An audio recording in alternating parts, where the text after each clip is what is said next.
अशा पद्धतीचा एक मराठी भाषेच्या बाहेर जाऊन नाटकाचा विचार करण्याची सुरुवात करणारा हा महोत्सव आहे, त्याचं मी पहिल्यांदा अभिनंदन करतो. कारण मुंबईला राष्ट्रीय महोत्सव नवीन नाहीत, महाराष्ट्राला नवीन नाहीत किंवा देशाला नवीन नाहीये, पण ते नेहमीच मराठी माणसाच्या दूर असतात असं माझं निरीक्षण आहे. मग ते नेहरू सेंटरमध्ये होत असतील, ते NCPत होत असतील, किंवा आताच नुकतंच BKC मधल्या नीता अंबानी सेंटरमध्ये होत असतील. पण जी आमची मातृसंस्था आहे, जिच्याकडे आम्ही त्या आशेनं इतकी वर्ष बघत होतो, मला पहिल्यांदा असं वाटतंय, अगदी मनापासून वाटतंय, की ज्या कारणासाठी मराठी नाट्य परिषदेची स्थापना झाली होती, ज्या ध्येयानं उद्देशानं झाली होती, त्या ध्येयाच्या दिशेनं कैक वर्षानंतर मराठी नाट्य परिषद एक एक पाऊल पुन्हा टाकू लागले. याच्याबद्दल तुम्हा सगळ्यांचं मनापासून व्यावसायिक नाटक आपल्या परीनं ते निर्माण होणार आहे, ते चालणार आहे, ते विकसित होणार आहे. पण महाराष्ट्रामध्ये जिथे आपण असं म्हणतो की नाटक हा आमच्या जगण्याचा अत्यंत महत्वाचा भाग आहे, आणि आपण एकदा म्हटलं की आमचं नाटक आघाडीचं आहे, एकमेकांना म्हटलं की फार बरं वाटतं. मग ते प्रायोगिक नाटक असेल, हौशी नाटक असेल, व्यावसायिक नाटक असेल, समांतर नाटक असेल, लहान मुलांचं नाटक असेल, विविध चळवळीची नाटकं असतील. पण एवढंच म्हणून थांबण्याची आता वेळ नाही. कारण मराठी प्रेक्षकांना, मराठी नाटक करणाऱ्यांना विशेषतः मला असं वाटतं की मराठीच्या बाहेर जाऊन बघण्याची गरज आहे. कारण जग बदलत गेलंय आणि आपण ज्या जागरूकतेनं त्या बदललेल्या जगाकडे, विशेषतः नाटकाचं जग म्हणतोय, त्या जगाकडे जे बघण्याची गरज होती, त्या दृष्टीनं तितक्या गांभीर्यानं आपण ते बघितलेलं नाही. आणि म्हणून मग आपलं नाटक हे शब्द प्रधान आहे, बॉक्स सेट मध्ये अडकलेलं आहे, अशा ज्या काही आक्षेप होतात ते आपण स्वीकारून सुद्धा प्रयोग करतो आहोत. विशेषतः मराठी नाट्य परिषद ही व्यावसायिक लोकांची आहे की हौशी लोकांची आहे की प्रायोगिक लोकांची, याच्यामध्ये मला पडायचं नाही. मला असं वाटतं की संपूर्ण नाटक म्हणून जे जे काही महाराष्ट्रात होतं त्या सगळ्याचं प्रतिनिधित्व करणं हे मराठी नाट्य परिषदेचं काम आहे, आणि ती मराठी नाट्य परिषद. म्हणून जेव्हा संपूर्ण महाराष्ट्र, मी सुदैवानं मराठवाड्यातलं असल्यामुळे मला तिकडनंही दिसतं, गावाकडनंही दिसतं आणि शहराकडनंही दिसतं, झोपडीतही जातो मी गावी गेल्यानंतर आणि 5 स्टार मधूनही दिसतं. त्याच्यामुळे खूप चांगली गोष्ट होत असते, तुमच्या दृष्टिकोनामध्ये पुन्हा पुन्हा वारंवार तपासून घेता येतं. एकच उदाहरण सांगतो की केरळ सारखं राज्य आहे, म्हणजे महाराष्ट्राचे 2 जिल्हे म्हणजे केरळ, म्हणजे कोकण एवढा जरी आपला 2 प्रांत जर धरला तर तेवढं केरळ राज्य आहे. या राज्याकडे मागच्या 32 वर्षापासून आंतरराष्ट्रीय महोत्सव होतो. दर वर्षाला जगातून 25 ते 30 नाटकं दुनियेच्या कानाकोपऱ्यातून ती मंडळी घेऊन येतात. त्याच्यासाठी स्वतंत्र मंडळ आहे, दरवर्षी क्युरेट करणारी माणसं बदलली जातात, ती जगभराच्या महोत्सवामध्ये जातात आणि नाटकं सिलेक्ट करून आणून आपल्या प्रेक्षकांना आणि नाटक करणाऱ्यांना दाखवण्याची सोय त्यांच्याकडे. मराठी नाटक हे आपण म्हणतो की आम्हाला नाटकाचं वेड आहे, ते काही प्रमाणामध्ये सिद्धही झालेलं आहे आणि खरंही आहे. पण आम्हाला आमच्या नाटकाच्या पल्याडचं नाटक माहिती आहे का, असं जेव्हा विचारलं जाईल तेव्हा काही धडपडणारी माणसं जर सोडली तर आमचा मुख्य धारेतला प्रेक्षक आहे त्याचं आणि त्या नाटकांचं कधी काही देणं घेणं किंवा आदान प्रदान झालेली आहे का, तर त्याचं उत्तर निश्चितच आशावादी नाही. आणि म्हणून अशा एका महोत्सवाची गरज होती किंवा आहे, ही सुरुवात आहे. कारण जसं असं म्हटलं जातं की जसं वेगवेगळ्या विचारांची माणसं अशी संघटनेमध्ये येतात तसतसं ती संघटना बदलायला सुरुवात होते. आणि म्हणून मग यावर्षीचं 100वे नाट्य संमेलन असेल, त्याला जोडून झालेले सगळे जे नाटकाचे उपक्रम आहेत त्याचं आपण खऱ्या अर्थानं कौतुक केलं पाहिजे. आणि ही मला असं वाटतं की राष्ट्रीय नाट्य महोत्सवाची, मराठी महाराष्ट्रातील नाट्य महोत्सवाची आजची ही सुरुवात असणार आहे याच्याबद्दल माझ्या मनात शंका नाही. खरं म्हणजे महाराष्ट्रामध्ये सतीश आळेकर आहेत, मोहन आगाशे आहेत, जब्बार पटेल आहेत आणि असंख्य दिग्गज मंडळी, विजय केंकरे आहेत, चंद्रकांत कुलकर्णी आहेत, जी इतरही भाषिक नाटकं आम्ही बघत असतो. अशा वेळेला अशा पद्धतीचा एक ठोस महोत्सव, मग तो महाराष्ट्राचा आहे, मराठी नाट्य परिषदेचा आहे, व्यावसायिकांचा आहे, हौसींचा आहे, याला काही अर्थ नाही.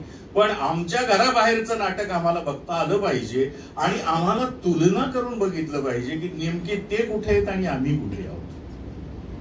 म्हणजे आम्ही त्यांच्यापेक्षा बरे आहेत की कमी आहे की जास्त आहे हा महत्वाचा मुद्दा नाही. बघून शिकणं आणि दृश्य श्राव्य काव्येषु नाटकः असं जेव्हा भरतमुनी म्हणतोय किंवा भरतमुनी म्हणतात, तेव्हा हे लक्षात घेतलं पाहिजे की आमच्या नाटकामध्ये नेमकं काय बलस्थान आहे आणि काय कमी आहे. काय कमी आहे हे बघण्यासाठी दुसऱ्याचं नाटक नेहमी बघावं लागतं. आणि मग भारत रंग महोत्सवासारखा जो महोत्सव आहे, international theatre festival of India, हा 5 वर्ष जवळजवळ मी नॅशनल स्कूल ऑफ ड्रामाचा डायरेक्टर असताना तो चालवला.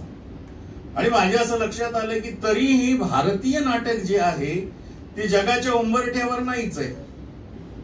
म्हणजे एखादा सन्माननीय अपवाद जर सोडला, काशीराम कोतवाल, चक्रव्यूह अशी जी नाटकं आहेत ती इंटरनॅशनल ऑडियन्स समोर जाऊन ती झाली. आमचं नाटक अमेरिकेत जातं, आमचं नाटक गल्फमध्ये जातं, आमचं नाटक हाँगकाँग, सिंगापूरला जातं. पण कोणासमोर जातं? तो प्रेक्षक कोण आहे? तो प्रेक्षक पुन्हा येणार आहे. पुन्हा तो आमचाच माणूस आहे जो 40 वर्षापूर्वी, 30 वर्षापूर्वी, 35 वर्षापूर्वी जी सेन्सिबिलिटी घेऊन गेला होता, त्या सेन्सिबिलिटीचा तो माणूस आहे. तिथे जीवन जगण्यासाठी आणि उपजीविकेसाठी गेलेला आहे. त्याच्याच समोर आम्हाला नाटक करतो. आता वेळ आलेली आहे की मराठी नाटक जर श्रीमंत असेल, मराठी नाटक जर श्रेष्ठ असेल, तर ते जगाच्या उंबरठ्यावर मांडण्याची ही रास्त वेळ आहे असं मला वाटतं. आणि तसं झालं तर खऱ्या अर्थानं मग आपल्याकडे जे जे नाही, आंतरराष्ट्रीय स्तरावर नाटक नेण्यासाठी म्हणून जे जे नाटकामध्ये करावं लागतं ते करण्याची सुरुवात होईल. म्हणजे आम्हाला एक तर आमच्या प्रेक्षकांसाठी नाटक करायचंय, मग तो मुख्य धारेतला प्रेक्षक आहे, व्यावसायिक नाटकाचा प्रेक्षक आहे, त्याच्यासाठी नाटक करायचंय, हौशी नाटक करायचंय जो गावागावामधला आणि छोट्या छोट्या शहरामध्ये, तालुका जिल्ह्यातला प्रेक्षक आहे त्याच्यासाठी करायचंय. इनोव्हेटिव्ह नाटक ज्याला मी असं म्हणतो की ज्यामुळं महाराष्ट्राच्या बाहेर मराठी नाटकाची ओळख कोणामुळं आहे असं जर विचार केला तर एक मुख्य धारेचं नाटक आहे, याच्यामध्ये दुमत असण्याचं कारण नाही. पण जे प्रयोग मराठी नाटकानं केले, म्हणजे ते अगदी आदिम नाटकापासून असतील, अगदी विष्णुदास भावेंपासून ते आतापर्यंत असतील किंवा त्याच्या आधीही असतील, ते सातत्यानं व्यावसायिक नाटकाच्या सूत्राबाहेर जाऊन ज्यांनी प्रयोग केले, त्या प्रयोगामुळं आज संपूर्ण महाराष्ट्राबाहेर किंवा संपूर्ण भारतामध्ये आणि एशियामध्ये मराठी नाटक आपल्याला ओळखलं जातं असं लक्षात येईल. आणि म्हणून अशा प्रकारचे महोत्सव, त्याचबरोबर एक वेगळ्या प्रशिक्षण पद्धतीचा विचार करण्याची गरज आहे. म्हणजे ज्यांना 2 वर्ष 3 वर्षाचे कोर्सेस नाही करता येत अशा लोकांना शिकायचं असेल तर त्यांनी कुठे जायचं?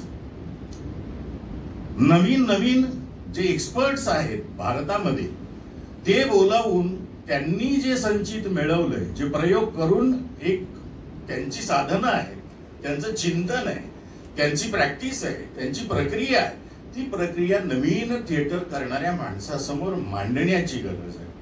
आणि म्हणून जगाच्या उंबरठ्यावर मराठी किंवा भारतीय नाटक जावं या उद्देशानं 2018 साली एक प्रचंड मोठा प्रयोग भारतीय नाटकानं केला आणि तो होता 8वं थिएटर ऑलिम्पिक्स.